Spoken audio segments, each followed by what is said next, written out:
Un saludo a los que miran este video. Mi nombre es Jefferson Alexander Bonilla Antonio y en esta ocasión vamos a hablar un poco sobre el análisis de los principios fundamentales del código de ética y análisis de algunos casos de incumplimiento al código de ética. Vamos a hablar sobre dos casos importantes que han sucedido a nivel mundial. Uno de ellos es el caso de Desfalco a la DIAN y el otro el caso Psycho SA. Entonces, para empezar, vamos a empezar hablando un poco sobre ética. La ética que tiene que tener cada una de las empresas, cada una de las personas principalmente, ya que las empresas son el conjunto de lo que trabajan las personas. Entonces, para entender un poco sobre ello hay que entender principalmente sobre qué es lo que hacen las personas, qué papel fundamental tienen las personas. Entonces, la ética tiene que estar marcada sobre el actuar de las personas y va marcada sobre eso.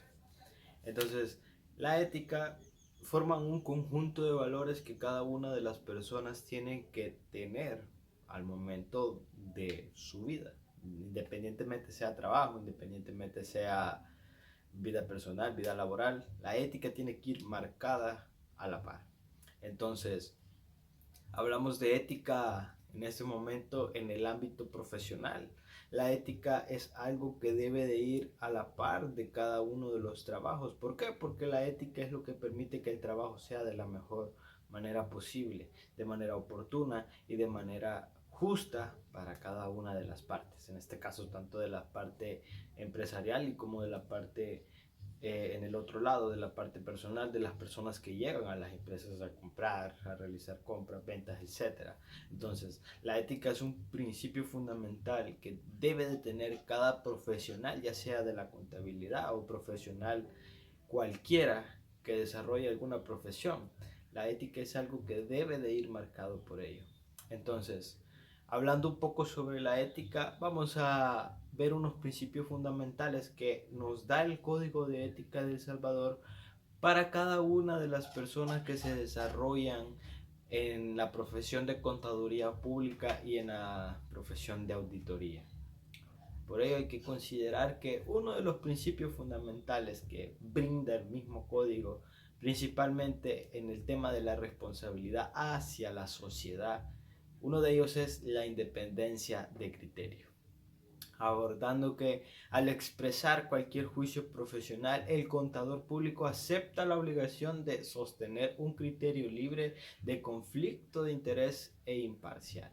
¿A qué hablamos de independencia de criterio? Estamos hablando de que al momento de que un contador o un auditor dé la resolución de algún caso o de algún juicio profesional, como menciona el código, este esté libre de algún tipo de influencia por parte de personas dentro de la empresa donde se está realizando ya sea la contabilidad o la auditoría, o personas externas que conocen a algunas partes de las empresas, en este caso como un familiar que conoce que trabaja en ese lugar, para no hacerlos quedar mal, sino que tiene que ir la independencia de criterio. ¿Por qué? Porque el contador y el auditor debe de tener un criterio de salvedad al momento de dar una resolución de algún análisis que ha realizado.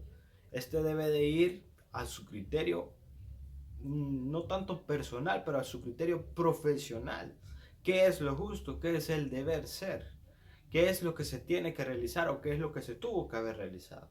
No porque fulano es mi amigo o porque alguien es mi compañero vamos a hacer quedar bien, no, sino que tiene que ir la independencia de criterio.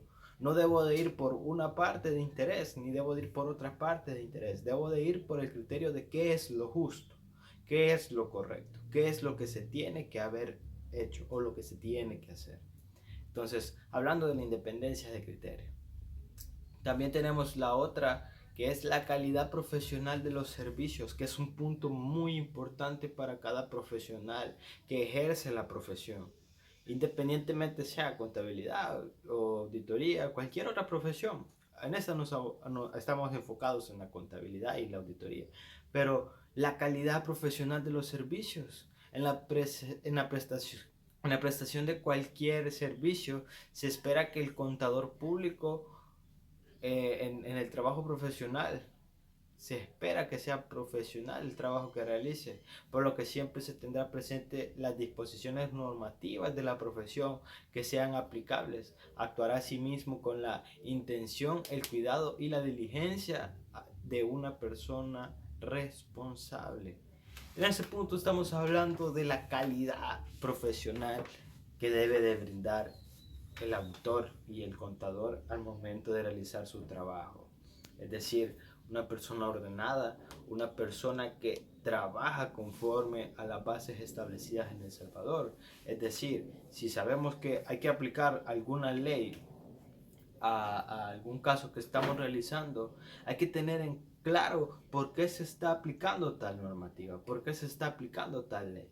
No porque así me lo explicaron y así se tiene que hacer, no, sino que explicar los motivos claros y presentes por los cuales se van a realizar ese tipo de acciones. Es decir, la normativa legal contable nos establece qué y explicar las bases.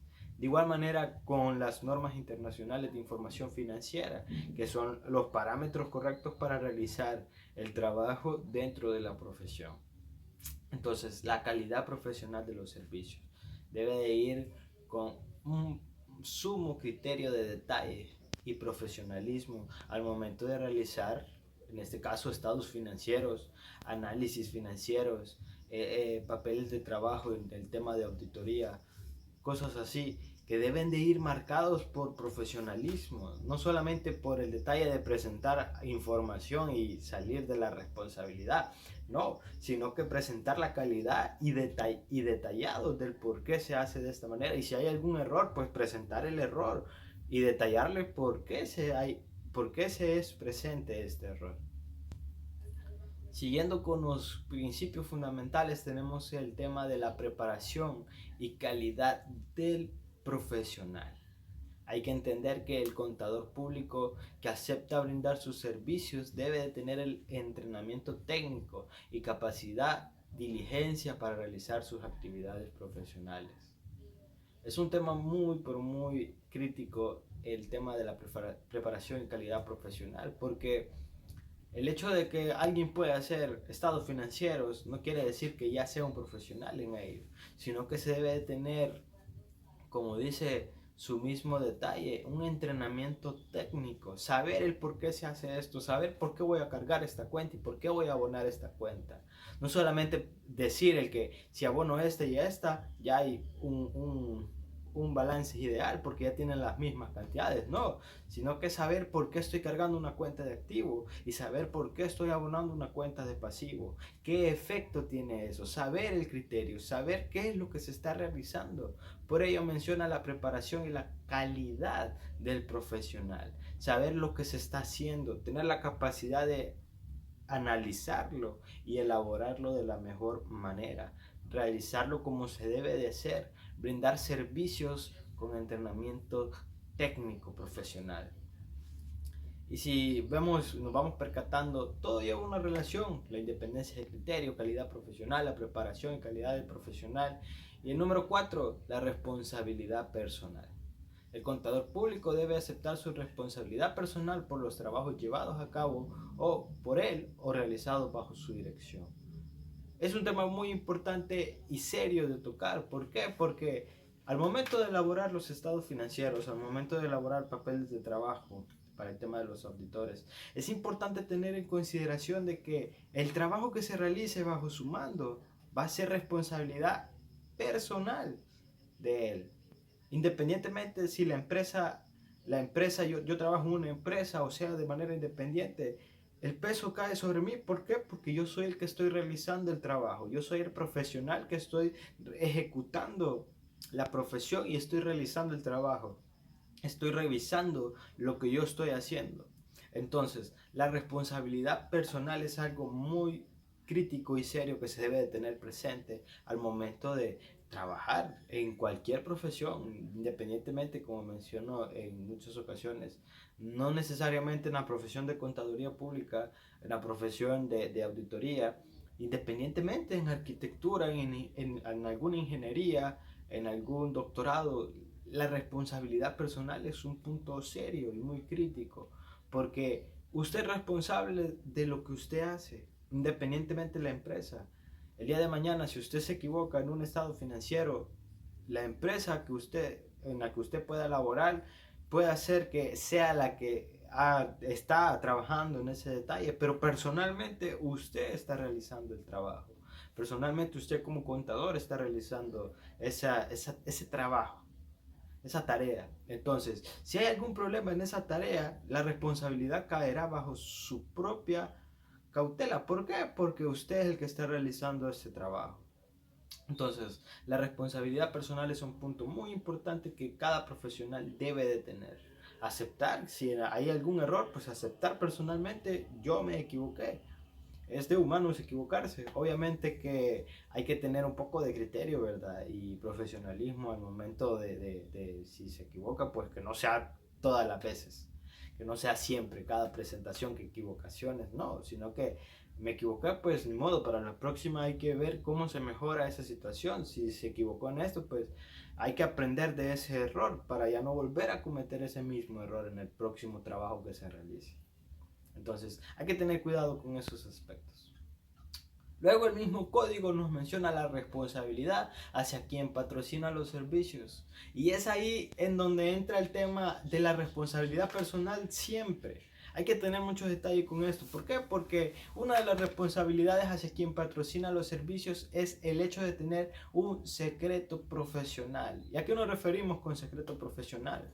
Nos referimos a que el contador público debe de guardar el secreto profesional y no debe de revelar por ningún motivo en beneficio propio de terceros los hechos o datos o circunstancias que se tengan o hubiesen tenido conocimiento en el ejercicio de su profesión, salvo con la autorización del cliente o a requerimiento de autoridad competente.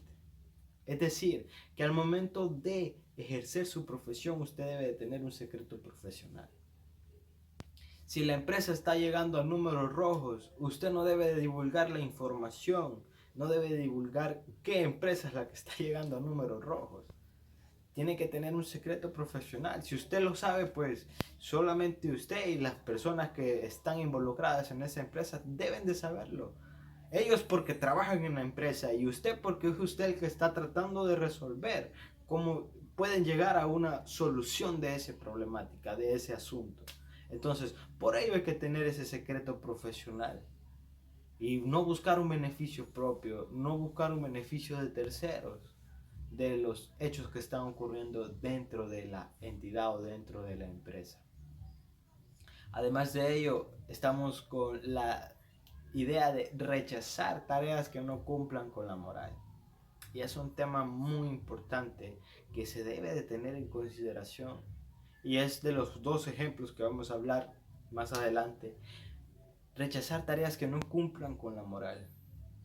Faltará al honor y dignidad profesional todo contador público que directa o indirectamente intervenga en arreglos o asuntos que no cumplan con la moral. Y brindando un ejemplo de esto, rechazar tareas que no cumplan con la moral, están los famosos maquillajes financieros que como muchos conocemos. Maquillar estados financieros, maquillar cifras, que no debe de ser lo correcto y nunca va a ser lo correcto. Siempre se debe de presentar la información financiera conforme a lo que es realmente. Si las cifras son rojas, pues aunque cueste creerlo, aunque cueste decir, sí, estamos mal, hay que presentar las cifras rojas, hay que presentar. Y cuando digo rojos me refiero, o rojas, me refiero a que si los números están negativos, hay que presentar la documentación como es, de manera negativa. Hay que presentar la información como es. Entonces, trabajos que no cumplan con la moral, poner cifras positivas sabiendo que están económicamente o financieramente están mal. Entonces, hay que tener cuidado con ello. Rechazar trabajos que no cumplan con la moral. Presentar información falsa, que es lo principal de lo que estamos hablando. De por sí, si presentamos información falsa, estamos presentándonos en el hecho de tareas que no cumplen con la moral. Siguiente, la lealtad. El contador público debe de evitar actuaciones que puedan perjudicar a quien haya contratado sus servicios. Siempre, como les mencionaba en el tema anterior, tienen una relación bien particular. Preparación a calidad profesional, responsabilidad personal y la lealtad. Es decir, usted es la persona que trabaja dentro de una empresa, digamos en este caso la empresa X. La empresa X lo contrata a usted para realizar los servicios de contaduría pública o de auditoría. Pero el día de mañana, si hay una equivocación dentro de los estados financieros, personalmente usted fue el que cometió el error, pero generalmente no van a decir fulano de tal o la persona encargada fue la culpable, van a decir la empresa tal auditó mal el trabajo que tenía que haber hecho, hizo un mal trabajo contable de lo que tuvo que haber realizado. Entonces, la lealtad es que debe de evitar actuaciones que puedan perjudicar a quien haya contratado sus servicios, ya sea una persona natural o una persona jurídica. Es decir, evitar el hecho de ver que la empresa tal trabajó mal los estados financieros.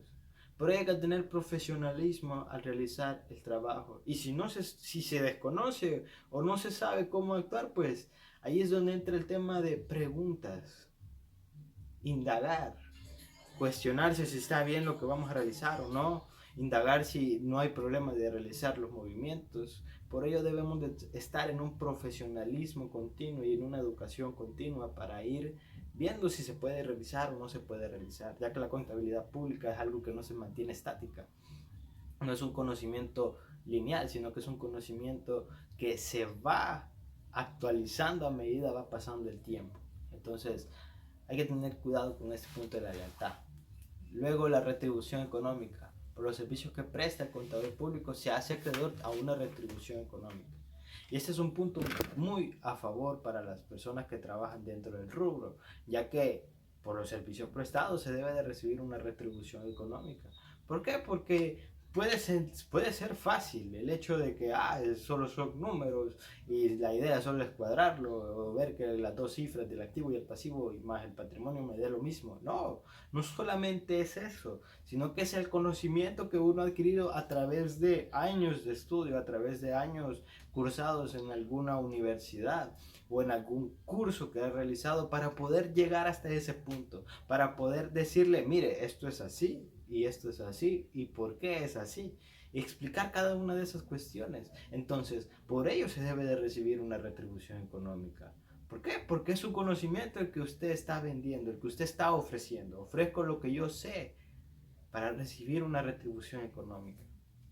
Entonces, es un punto muy importante que nosotros como contadores y las personas que están realizando esa profesión y las que contratan esa profesión deben de tener en consideración. Luego, las responsabilidades hacia la profesión. Y entre ellas tenemos el respeto a los colegas y a la profesión, ya que todo contador público debe de cuidar sus relaciones con sus colaboradores, colegas e instituciones que los agrupan, buscando que nunca menoscabe la dignidad hacia la profesión. Es decir, que si usted es contador público, alégrese de su profesión. Orgullezcase de que usted es un contador público de la República de El Salvador. Es decir, respetar la profesión, es decir, respetar a las personas que trabajan dentro de la profesión, ya que cada uno de ellos trabajan para realizar un servicio mejor. La dignificación profesional para hacer llegar a la sociedad en general, a los usuarios y a sus servicios, una imagen positiva y de prestigio profesional. El contador público se verá fundamentalmente de su calidad profesional y personal apoyándose en la promoción institucional. Como mencionaba en el tema anterior, si usted ejerce una buena profesión como contador o como auditor y habla de su profesión, es decir, su profesión lo expresa a todo detalle como algo bueno, algo excelente, algo de respetar, va a haber una dignificación profesional. Las personas no van a decir el contador normalmente, sino que van a decir el contador público. El contador lo sabe. No van a decir el muchacho lo sabe o la persona lo sabe porque no, sino que el contador público lo sabe. El contador público lo hizo porque él lo sabe. El auditor lo hizo porque él es el que lo sabe. Entonces va a haber una dignificación profesional. Y finalmente la difusión de conocimientos técnicos, ya que todo contador público que transmita sus conocimientos tendrá como objetivo mantener más altas normas profesionales y de conducta y contribuir al desarrollo y difusión de los conocimientos propios de la profesión. Como les decía anteriormente, la difusión del conocimiento es algo muy importante dentro de la profesión. ¿Por qué? Porque no es una profesión que va en línea recta y se mantiene a través de los años. No, sino que es algo que se va actualizando y va subiendo peldaños. Si antes era así, hoy se va a hacer así y así va avanzando dentro de la normativa. ¿Por qué? Porque van saliendo nuevos métodos, van surgiendo nuevas alternativas para poder realizar el trabajo contable y para poder realizar papeles de trabajo en auditoría, por ejemplo. Entonces, contribuir al desarrollo.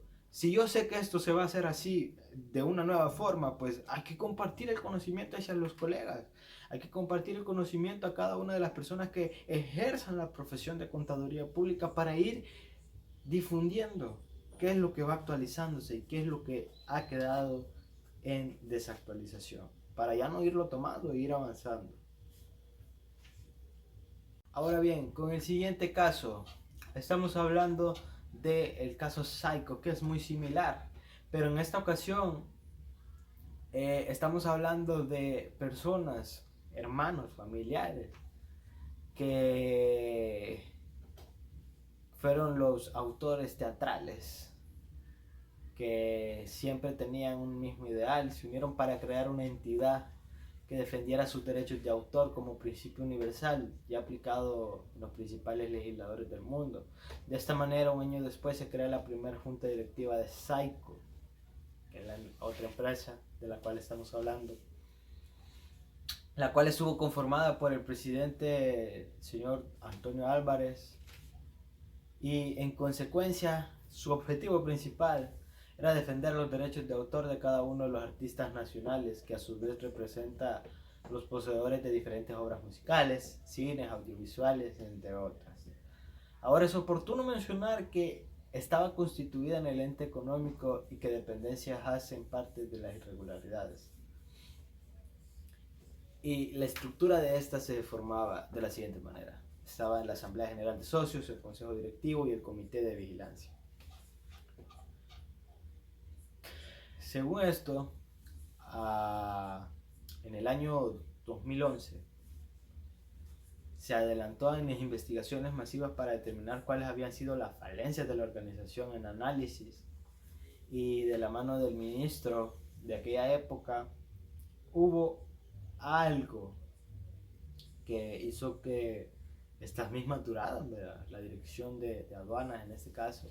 ¿Por qué? Porque hubo falta de operación de los órganos de la sociedad, hubo extralimitaciones del gerente general, contratación irregular, ocultamiento de información ante el consejo directivo, manejo inadecuado del personal, inobservancia de mandatos de la Asamblea General, inexistencia de reglas claras en relación con el recaudo de derechos. De esta manera se observa que las falencias venían desde la cabeza principal de la entidad, quedando al descubierto un sinnúmero de irregularidades que con el pasar del tiempo rebosó la copa, y las denuncias no se dieron a esperar, tal como lo menciona y señala que su razón de ser era recaudar y administrar y distribuir los derechos de autor de sus agremiados dentro y fuera del país. Entonces, el dinero que pagan los comerciantes por ley para adquirir el paz y salvo seco es para los compositores. El dinero que cobra otra entidad es para los intérpretes y músicos socios de la sociedad. Ese mismo dinero es que algunos compositores nombrados como delegados para ocupar la junta directiva han aprovechado para dejar a los compositores de Psycho sin recursos de sus derechos de autor, dejando en tela de juicio toda la falta de criterio moral para asumir una empresa con un alto reconocimiento a nivel nacional. Es decir, que tenían una empresa la cual velaba por los derechos de autor, pero al final no velaban por nada. ¿Por qué? Porque Estas personas que eran artistas pagaban por que se les guardaran sus derechos de autor, pero las empresas, en este caso, utilizaban sus recursos para pagar a otras empresas que realizaran el trabajo que ellos no realizaban y así irse lucrando de esto mismo. ¿Qué pasó con esta empresa? Hubo suspensión en este caso.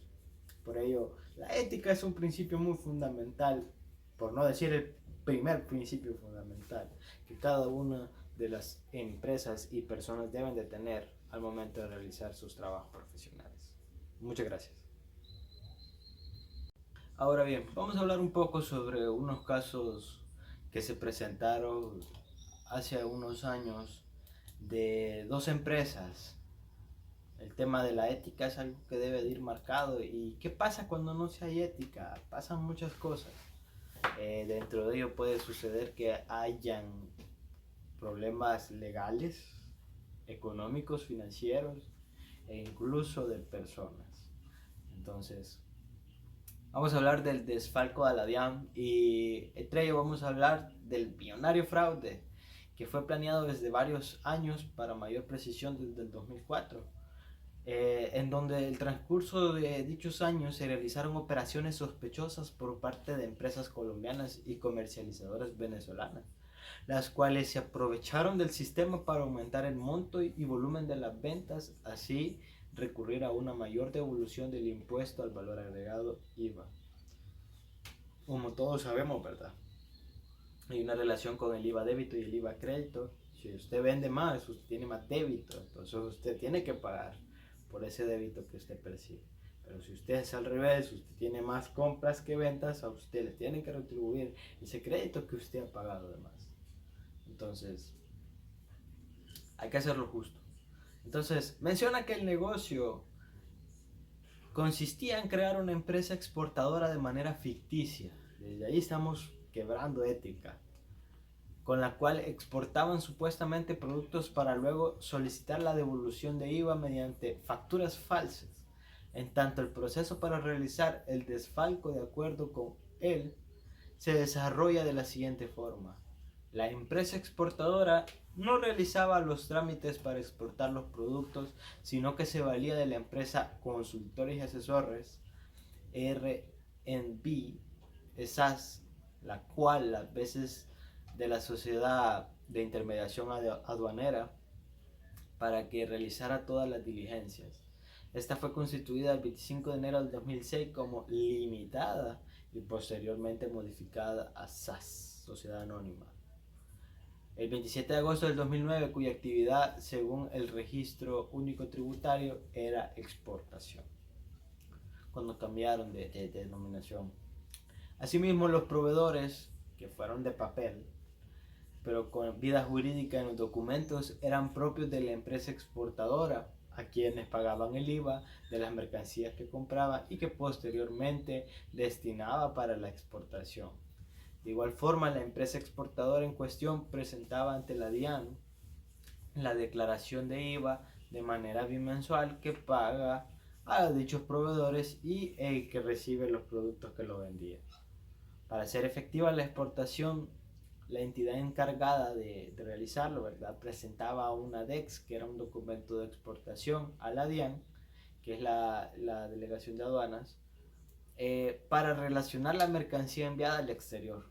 Es así que cuando presentaban el documento de exportación y este ingresaba a la DIAN para la aprobación, se debe de ser tramitado de manera automática o física. En la primera se hace a través del sistema, mientras que en la segunda un funcionario verifica que la mercancía existe y la cantidad real. Así, una vez aprobada y realizada la exportación, la empresa solicitaba la devolución del IVA.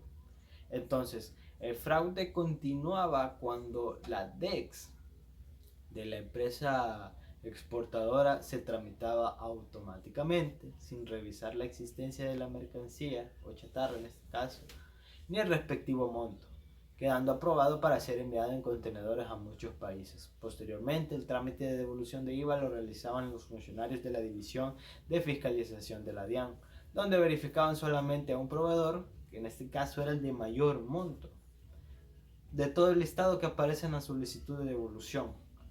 al cual le envían un requerimiento ordinario que respondía de manera verídica con el documento que en este caso era ficticio, que soportaba las transacciones con la empresa exportadora.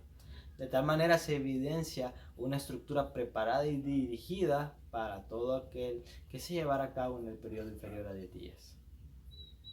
Y menciona, ¿verdad?, las personas que dirigían esta organización, las personas que realizaban el cohecho, las personas que estuvieron en el ilícito. En este caso tenemos, ¿verdad?, que casi toda la empresa, porque era una empresa destinada a esto. Ahora, ¿qué pasa cuando usted actúa mal dentro de la profesión, independientemente cualquiera sea la profesión? Va a haber afectación. Entonces, los contadores públicos involucrados en el desfalco a la DIAN fueron procesados imponiéndoles cargos de acuerdo a la responsabilidad del ilícito, como se expresa a continuación. La contadora pública, que era la señorita Sandra Liliana Rojas García, se le imputaron cargos por concierto para delinquir, fraude profesional, exportación e importación ficticia, peculado por apropiación, lavado de activos y enriquecimiento ilícito. Y la segunda contadora, ¿verdad?, imputada por los mismos actos. Cada uno de ellos se les imputaron actos similares. Pero el hecho son las sanciones. Las sanciones que perjudican a la profesión. Entre ellos, ¿verdad?, tenemos suspensión de 12 meses, suspensiones de 12 meses a cada uno de ellos, porque dentro de la profesión contable hay unos parámetros que se pueden realizar. Si usted ejerce mal su profesión, es muy probable que usted le priven de realizar su profesión. Hubo un caso de cancelación de la inscripción como contador público. Se canceló su credencial como contador. ¿Por qué? Por actuar mal, por no actuar de manera ética.